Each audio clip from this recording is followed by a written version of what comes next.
Good evening students. आज 11th class में limiting reactant और लिमिटिंग रीएजेंट टॉपिक रहेगा। स्टूडेंट्स देखिए क्या होता है लिमिटिंग रीएजेंट या reactant. Reactant which gets completely consumed in a reaction, वो रीएजेंट या फिर वो रिएक्टेंट जो रिएक्शन में पूरी तरह से कंज्यूम हो जाए या खर्च हो जाए, जो पूरी तरह से यूज में ले लिया जाए, उसे लिमिटिंग रीएजेंट या रिएक्टेंट कहा जाएगा। एग्जाम्पल के थ्रू समझते हैं। आपके सामने एग्जाम्पल दिया गया है 50 kg of N2 nitrogen gas and 10 kg of hydrogen gas are mixed to produce ammonia. Identify limiting reagent in this reaction. Question क्या है, जब 50 kg nitrogen gas 10 kg hydrogen gas के साथ मिक्स होती है तो अमोनिया प्रोड्यूस होता है। तो हमें आइडेंटिफाई करना है इस रिएक्शन में लिमिटिंग रीएजेंट क्या है, वो कौन सा रीएजेंट है जो पूरी तरह से कंज्यूम हो गया है। बहुत ही आसान तरीका है स्टूडेंट्स। सबसे पहले मोल्स निकालेंगे नाइट्रोजन और हाइड्रोजन का। मोल्स निकालने का तरीका पिछले वीडियो लेक्चर्स में आपको बता दिया गया है। जो भी ठीक से नहीं समझ पाया है वो पिछले वीडियो लेक्चर्स देखे और समझे। तो नाइट्रोजन का मास दे रखा है, नीचे उसका एटॉमिक मास लिखिए। मास उसका 50 kg दे रखा है, डिवाइडेड बाई 28 उसका, आप देखिए नाइट्रोजन का एटॉमिक मास 14 होता है क्योंकि वो मॉलिक्यूलर फॉर्म में है। एक नाइट्रोजन का 14 है तो दो नाइट्रोजन का 28 हो गया। उसको उससे डिवाइड करेंगे। जैसे हमने नाइट्रोजन के मोल्स निकाले हैं, ऊपर उसका जो मास गिवन है 50 kg, नीचे उसका एटॉमिक मास, नाइट्रोजन का एटॉमिक मास 14 होता है क्योंकि नाइट्रोजन मॉलिक्यूलर फॉर्म में है, नाइट्रोजन के 2 एटम हैं, सो इट बिकम्स 28। तो सॉल्व करने पर 1.7 समथिंग ये मोल वैल्यू आती है। ऐसे ही फिर हाइड्रोजन के भी मोल्स निकाल लेंगे, आसान है। ऊपर हाइड्रोजन का जो वेट दे रखा है 10 kg वो लिखेंगे, नीचे उसका एटॉमिक मास। हाइड्रोजन के एक एटम का एटॉमिक मास 1 होता है क्योंकि यहाँ पे वो मॉलिक्यूलर फॉर्म में है, सो इट बिकम्स 2। इस तरीके से इसको भी सॉल्व करेंगे और ये 5 पॉइंट समथिंग मोल करके आ जाएगा। अगर हम रिएक्शन की तरफ देखें तो नाइट्रोजन और हाइड्रोजन को जब भी हम मिक्स करते हैं, ये रिएक्शन पहले भी आ चुकी है, बैलेंस रिएक्शन देखें, सो यहाँ पे अमोनिया प्रोड्यूस होगा। यहाँ पे सीधा सीधा देखें तो 1 मोल नाइट्रोजन का जब यूज हो रहा है उसी टाइम पर हाइड्रोजन के 3 मोल यूज हो रहे हैं। नाइट्रोजन का एक तरफ 1 मोल यूज हो रहा है तो दूसरी तरफ हाइड्रोजन के 3 मोल यूज हो रहे हैं, तब जाकर अमोनिया बन रहा है। तो जब नाइट्रोजन का 1 मोल होता है तो हाइड्रोजन के 3 मोल होते हैं। तो जब नाइट्रोजन के यहाँ पे 1.7 समथिंग मोल रहेंगे तो हाइड्रोजन के मोल कितने रहेंगे? तो जब नाइट्रोजन के 1.7 समथिंग मोल रहेंगे तो हाइड्रोजन के कितने मोल्स प्रोड्यूस होंगे? एक नाइट्रोजन पे हाइड्रोजन 3 है मोल की टर्म्स में, तो 1.7 मोल नाइट्रोजन पर हाइड्रोजन के कितने होंगे? 3 से मल्टीप्लाई कर देंगे, सो इट बिकम्स 5.36 इंटू 10⁻³ मोल। इतने मोल्स हाइड्रोजन के खर्च होंगे या फिर यूज होंगे जब नाइट्रोजन के 1.786 इंटू 10⁻³ मोल यूज में आएंगे। जब नाइट्रोजन के इतने मोल्स यूज में आएंगे, ये वाली वैल्यू जब नाइट्रोजन की यूज में आएगी तो हाइड्रोजन की 5.36 ये वाली वैल्यू यूज में आएगी अमोनिया को प्रोड्यूस करने के लिए। बट हम जानते हैं जो मोल्स हाइड्रोजन के प्रेजेंट है हमारे पास, देखिए हाइड्रोजन के मोल्स हमने निकाले हैं, वो 5.0 इंटू 10⁻³ मोल्स हैं। हमारे पास हाइड्रोजन के सिर्फ इतने मोल हैं, राइट। और यूज में कितने आ रहे हैं? 5.36। इट मीन्स यूज में ज़्यादा आ रहे हैं, लेकिन हाइड्रोजन की वैल्यू है कम। यूज में ज़्यादा आ रहे हैं और हाइड्रोजन की वैल्यू है कम, इट मीन्स हाइड्रोजन पूरी तरह से यूज में आ चुका है। That's why we can say hydrogen is limiting reagent in this reaction. फिर से समझिए स्टूडेंट्स, बड़ा ही आसान है। जब 1 मोल नाइट्रोजन का यूज हो रहा है तो हाइड्रोजन के 3 मोल्स यूज में आ रहे हैं, राइट। जब हाइड्रोजन का 1 मोल हम यूज़ कर रहे हैं तो दूसरी तरफ जब नाइट्रोजन का 1 मोल हम यूज़ कर रहे हैं अमोनिया को प्रोड्यूस करने के लिए, उस केस में हाइड्रोजन के 3 मोल्स यूज में आ रहे हैं। तो एक पे वो 3 काम कर रहा है, एक पे वो 3 काम कर रहा है। तो जब नाइट्रोजन के इतने मोल्स यूज में आएंगे 1.7 समथिंग, तो इस वैल्यू को 3 से मल्टीप्लाई करना पड़ेगा हाइड्रोजन वाले केस में। तो हाइड्रोजन के कितने मोल्स यूज में आएंगे, 3 इंटू ये नाइट्रोजन वाली वैल्यू, 3 इंटू ये नाइट्रोजन वाली वैल्यू 1.786। सो 3 इंटू 1.786 इंटू 10³ को 3 इंटू 1.786 इंटू 10³ इसको कैलकुलेट करने पे जो वैल्यू आई, इतने हाइड्रोजन के मोल्स यूज में आएंगे, जो कि 5.36 है। इट मीन्स हाइड्रोजन के जो अवेलेबल मोल्स थे हमारे पास, हमने मोल स्टार्टिंग में निकाले हैं हाइड्रोजन के, वो कितने हैं 5.0, लेकिन यूज में कितने आ गए 5.36। इट मीन्स हाइड्रोजन तो पूरी तरह से कंज्यूम हो गया रिएक्शन में। हाइड्रोजन की वैल्यू प्रेजेंट है हमारे पास 5.0 और यूज में कितनी आएगी 5.36। इट मीन्स ये जो वैल्यू है कम पड़ गई। इट मीन्स ये कम्प्लीटली कंज्यूम हो चुकी है हाइड्रोजन की मोल वैल्यू, क्योंकि रिएक्शन पूरा होते होते हमें हाइड्रोजन की इतनी वैल्यू चाहिएगी। इट मीन्स कम्प्लीटली कंज्यूम होने वाली वैल्यू हाइड्रोजन की है। That's why hydrogen is a limiting reagent here. So students, limiting reagent का ये टॉपिक, इससे रिलेटेड प्रॉब्लम्स एनसीईआरटी एक्सरसाइज में भी गिवन है, आपको साथ साथ होमवर्क भी दिया जाएगा।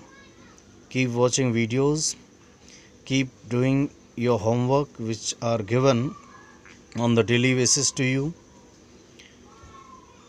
You have to practice regularly of the same topics so that you can get maximum benefit out of it. Students, फिर से एक बार इन ब्रीफ समझ लीजिए। अगर आप इस प्रॉब्लम को स्टार्टिंग से देखेंगे, जब हमने हाइड्रोजन के मोल्स निकाले थे तो वो प्रेजेंट थे 5.0 इंटू 10³ मोल्स। हाइड्रोजन की जो मोल वैल्यू प्रेजेंट है हमारे पास वो इतनी है, राइट। अगर इससे कम वैल्यू यूज में आती है तब तो ठीक है, लेकिन अगर इससे ज़्यादा वैल्यू यूज में आ जाती है, इट मीन्स ये वैल्यू पूरी तरह से कंज्यूम हो जाएगी। ठीक है, ये बिल्कुल वैसे ही है। मान लो हमारे पास 100 रुपीज़ है और हम किसी काम से जा रहे हैं, किसी काम को करने के लिए जा रहे हैं। अगर काम को करने के बाद हमारे पास 100 रुपीज़ में से कुछ बच गए तो 100 रुपीज़ लिमिटिंग रिएजेंट नहीं है। लेकिन अगर 100 रुपीज़ से ज़्यादा खर्च हो रहे हैं, इट मीन्स 100 रुपीज़ पूरी तरह से खर्च हो चुके हैं, कंज्यूम हो चुके हैं, वही है हमारा लिमिटिंग रिएजेंट। बस वही काम यहाँ पे हाइड्रोजन के साथ हुआ है। हाइड्रोजन की जो हमारे पास प्रेजेंट वैल्यू है, जो मोल्स हमने कैलकुलेट किए हैं, वो 5.0 इंटू 10³ मोल्स हैं। बट जैसे ही हमने रिएक्शन को देखा कम्प्लीटली, तो हमने पाया कि नाइट्रोजन का जब 1 मोल काम कर रहा है तो हाइड्रोजन के 3 मोल काम कर रहे हैं, 3 मोल्स काम कर रहे हैं। तो नाइट्रोजन का 1 मोल, तब हाइड्रोजन के 3 मोल्स। लेकिन जब नाइट्रोजन के 1.786 मोल्स काम करते हैं या यूज में लिए जाते हैं, तब हाइड्रोजन के 3 इंटू 1.786 मोल्स यूज में लिए जाएंगे, जो वैल्यू बन जाती है 5.36 इंटू 10³। इट मीन्स ये वैल्यू ज़्यादा है किससे, जो हमारे पास वैल्यू प्रेजेंट थी। जो वैल्यू प्रेजेंट थी उससे ये वैल्यू हाइड्रोजन की जो यूज हुई है वो वैल्यू ज़्यादा आई है, ज़्यादा आई है। इट मीन्स हाइड्रोजन ही हमारा लिमिटिंग रिएजेंट है। आई होप स्टूडेंट्स आपने अच्छे से समझा होगा। बट स्टिल फिर भी मैं ये कहता हूँ आपको, कुछ अभी भी ऐसी चीज़ें हैं जो ऑनलाइन क्लासेस में रह जाती हैं। वो सब चीज़ें आप जब हम फेस टू फेस आमने सामने होंगे तब प्रॉपरली कर पाएंगे। तब तक आपसे यही आशा है कि आप कोऑपरेट करेंगे, कोऑर्डिनेट करेंगे, प्रॉपरली वर्क को नोट डाउन करेंगे और प्रैक्टिस करते रहेंगे। Thank you students. इसमें आगे टॉपिक रहेगा मोलरिटी एंड मोललिटी से रिलेटेड। ये वाली टर्म्स आप 12th क्लास सेकेंड यूनिट के अंदर भी स्टडी करेंगे। सो फॉर इंट्रोडक्शन पर्पस देखिए, मोलरिटी जिसको हम कैपिटल एम से डिनोट करते हैं, मोलरिटी जिसको हम कैपिटल एम से डिनोट करेंगे, and that is equals two moles of solute divided by volume of solution in ml multiplied by 1000। देखिए, जो सॉल्यूट के मोल्स हैं आप उनको ऊपर रखेंगे और जो वॉल्यूम है सॉल्यूशन का ml में वो वैल्यू आप नीचे रखें, मल्टीप्लाई में 1000। इस तरीके से मोलरिटी कैलकुलेट करेंगे। मोललिटी जिसको हम स्मॉल m से डिनोट करते हैं, मोललिटी जिसको हम स्मॉल m से डिनोट करेंगे, इसमें क्या चेंज है ज़रा देखिए। मोल्स ऑफ सॉल्यूट वैल्यू आप ऊपर रखें, सॉल्यूट की जो वैल्यू है उसे आप ऊपर रखें, और जो सॉल्वेंट का मास है, सॉल्वेंट का मास ग्राम्स में, उसको नीचे रखें, मल्टीप्लाई में 1000। इस तरीके से आप मोलरिटी को कैलकुलेट करेंगे। सो वो मोलरिटी है, कैपिटल एम से डिनोट करते हैं, ये मोललिटी है, स्मॉल एम से डिनोट करते हैं। अब क्या है सॉल्यूट और क्या है सॉल्वेंट, देखिए तो स्टूडेंट समझिए, ये एक सॉल्यूशन है जिसमें सॉल्यूट और सॉल्वेंट दोनों मिक्स हैं, मिले हुए हैं। इसमें वाटर की जो वैल्यू है वो ज़्यादा है, लार्ज वैल्यू है। जो लार्जर वैल्यू में प्रेजेंट होता है that is considered to be solvent, वो सॉल्वेंट होता है। यहाँ पे water as a liquid medium present in large quantity में वाटर यहाँ प्रेजेंट है, so that is solvent here. और इसी में चीनी मिलाई हुई है, जो रेड स्पॉट्स आप देख रहे हैं, शुगर है, स्मॉल वैल्यू, उसकी वैल्यू कम है यहाँ पे, so that is considered to be solute. तो इस तरीके से सॉल्यूट और सॉल्वेंट दोनों मिलके एक सॉल्यूशन तैयार करते हैं। स्टूडेंट्स, अगर बेसिक डिफरेंस देखा जाए मोलरिटी और मोललिटी के अंदर, तो ज़रा देखिए, मोलरिटी को अगर आप देखते हैं, सो यहाँ पर ये देखिए, ये वेसल है, इसमें सॉल्यूट भी प्रेजेंट है और सॉल्वेंट भी। यहाँ पे सॉल्यूट प्लस सॉल्वेंट दोनों मिलकर 1 लीटर सॉल्यूशन तैयार करते हैं। सपोज़ सॉल्यूट यहाँ पे 100 ml है और सॉल्वेंट यहाँ पे 900 ml है। इस तरीके से दोनों मिलकर ये 1 लीटर को पूरा करते हैं मोलरिटी वाले केस में।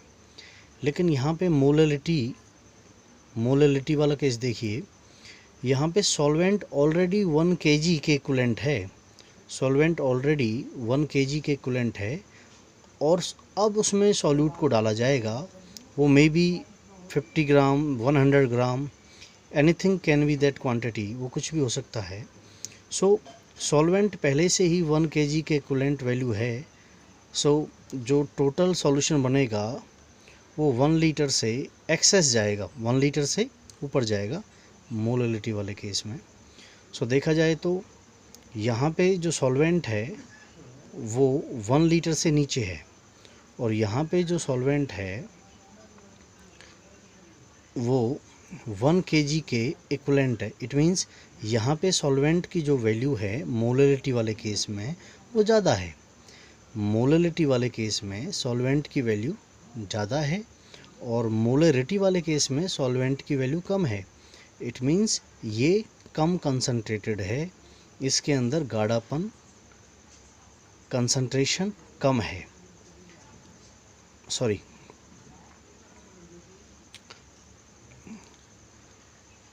Let me correct it again. यहाँ पे सॉल्वेंट की जो वैल्यू है वो कम है, इट मीन्स ये मोर कंसंट्रेटेड है, इसकी कंसंट्रेशन ज़्यादा है मोलरिटी वाले केस में। जैसे मैंने कहा कि दोनों मिलकर ये 1 लीटर को पूरा करते हैं, तो यहाँ पे सॉल्यूट की वैल्यू कोई भी हो, सॉल्वेंट 1 लीटर नहीं हो सकता। उस 1 लीटर सॉल्यूशन में सॉल्वेंट 1 लीटर पूरा नहीं हो सकता है, क्योंकि यहाँ तो सॉल्यूशन ही पूरा 1 लीटर है।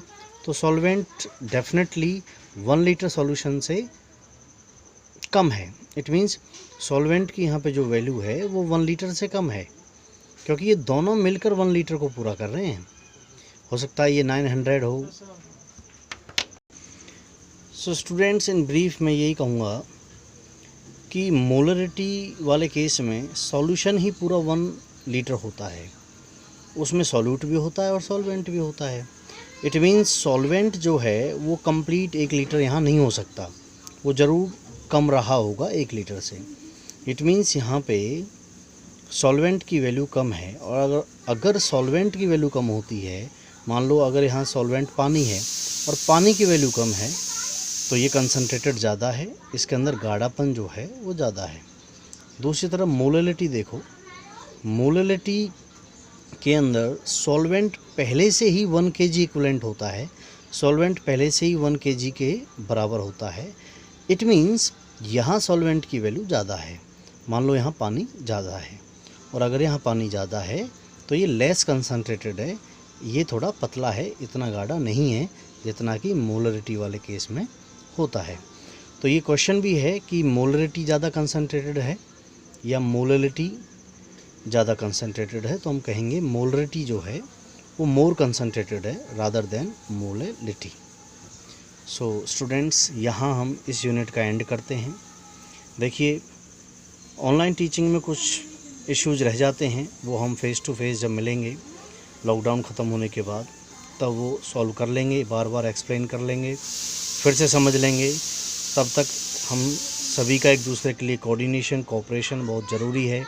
इस टफ़ टाइम में हमें एक दूसरे का साथ देना है, जितना मैक्सिमम हो सके एक दूसरे से सीखना है। ऑनलाइन इस ऑप्शन को हमें कामयाब बनाना है। अगली यूनिट के वीडियोज़ के साथ फिर मिलेंगे ऑनलाइन टीचिंग में। थैंक्स।